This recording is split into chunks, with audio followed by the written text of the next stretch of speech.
Sekarang ni nak timbang luggage korang nak pergi travel dah tak ada buang masa timbang dekat airport. Korang boleh gunakan je luggage scale ni. Mari sini aku tunjukkan cara-cara nak gunakannya. Mula-mula korang pastikan korang dah onkan button on ni. Kemudian ambil lah luggage yang korang nak bawa pergi airport. Okey, selalunya luggage yang melebihi 20 kg akan disekat untuk masuk. So, korang kena timbang dululah. Macam ni aku bawa luggage tak berat pun. Caranya korang sangkutkan je dia punya tali dekat handle luggage. Macam ni. Sebahagian cangkul tu korang cangkutkan je balik dekat atas ni. Nampak tak? So, bila dia timbang dia akan keluarkan warna hijau.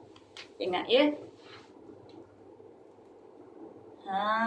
Dia timbang dia akan keluarkan warna hijau dekat situ.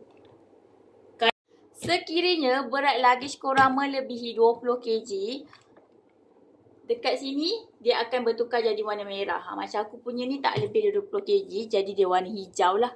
Korang tengok korang angkat je macam ni, jangan risau. Mudah kan? So, travel easy dengan luggage scale ni. Tak payah buang masa nak timbang luggage korang dekat airport dah lepas ni. Nak grab luggage scale ni, tekan dekat beg kuning.